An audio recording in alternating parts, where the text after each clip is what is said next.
పహల్గాం ఉగ్రవాదుల దాడి హేయమైన చర్య అని మాజీ జెడ్పీటీసీ నులుకుర్తి వెంకటేశ్వరరావు పేర్కొన్నారు. పహల్గాం ఉగ్రవాదుల దాడిని ఖండిస్తూ రాజ్యసభ సభ్యులు సానా సతీష్ బాబు పిలుపు మేరకు కొప్పవరం జంక్షన్ క్యాంపు కార్యాలయంలో సంతాప సభ నిర్వహించి అణువులు బాసిన వారికి నివాళులర్పించారు. ఈ సందర్భంగా మాజీ జెడ్పీటీసీ శ్రీ నులుకుర్తి వెంకటేశ్వర్లు, బీజేపీ నాయకులు కర్రి సత్యనారాయణరాజు, క్యాంప్ కార్యాలయం పీఆర్ఓ మేక లక్ష్మణమూర్తి మాట్లాడుతూ ఇది ఒక పిరికిపంద చర్యగా అభివర్ణించారు.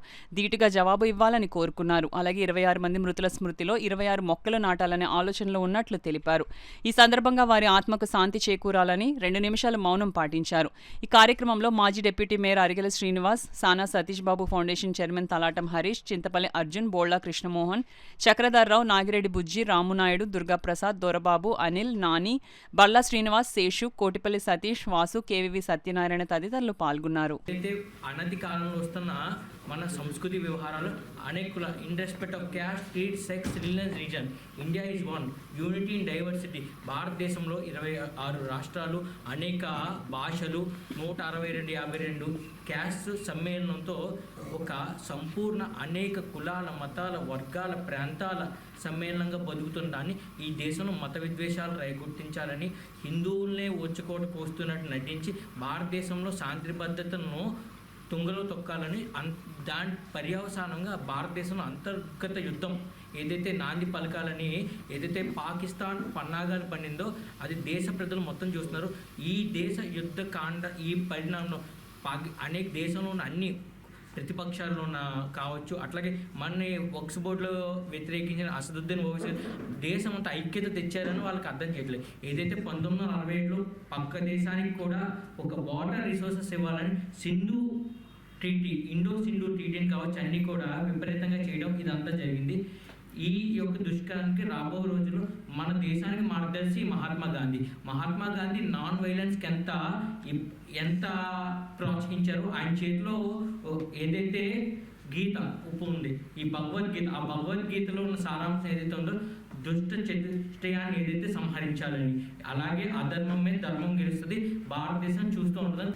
అన్ని కొన్ని తెలియదు. టూరిస్టులు చాలామంది అక్కడ అందరం చూడటానికి, వారి రిటైర్మెంట్ అయిపోయిన తర్వాత మంచి జీవనం సాగడానికి వెళ్ళడం జరిగింది. ఇక నవదంపతులు 2 ఉన్నారు. నవదంపతులు వెళ్తే నవదంపతులు కూడా ఒకరిని వదిలిపెట్టి మేజర్ని అతి దారుణంగా షూట్ చేయడం జరిగింది. ఇలాగా 28 మందిని వారు పొట్లో పెట్టుకోవడం జరిగింది.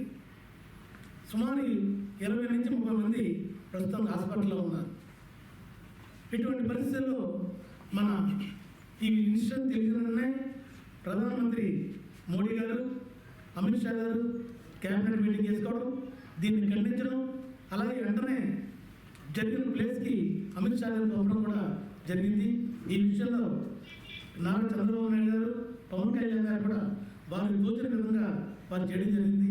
మరి ఇటువంటి దుశ్చర్యలు భవిష్యత్తులో జరగకూడదని చెప్పి తెలియజేస్తూ దీనికి ప్రతీకార చర్య మాత్రం ప్రధానమంత్రి మోడీ గారు అయితేనేమి భారతదేశంలో ఉన్న ప్రతి ఒక్కరు కూడా కోరుకుంటున్నారు. దీని ప్రతీకార చర్య ఉండాలని, అది 10 రోజుల్లో ఉండాలని చెప్పి మేము విషాదకరత గుర్తు చేసుకుంటూ సంతాపజనకంగా ప్రకటిస్తూ ఆ 27 మంది కుటుంబాలకు శాంతి చేకూరాలని సర్వమత ప్రార్థన చేస్తూ ఈ వేళ ఒక నిరసన కార్యక్రమం ఎంపీ గారి ఆదేశాల మేరకు నిర్వహించడం జరుగుతోంది. దీనికి నిరసనగా ఈ దేశమంతా కూడా యావత్ భారతదేశము కూడా రాజకీయాలకు అతీతంగా అందరూ కలిసి ఉద్యమిస్తున్నారు. ఆ విధంగానే ఎంపీ సానా సతీష్ గారు ఈవేళ ఉదయం ఢిల్లీ నుంచి ఫోన్ చేస్తూ ఈ నిరసన కార్యక్రమంతో పాటు 28 కుటుంబాలు, 28 వ్యక్తులు చనిపోయారు.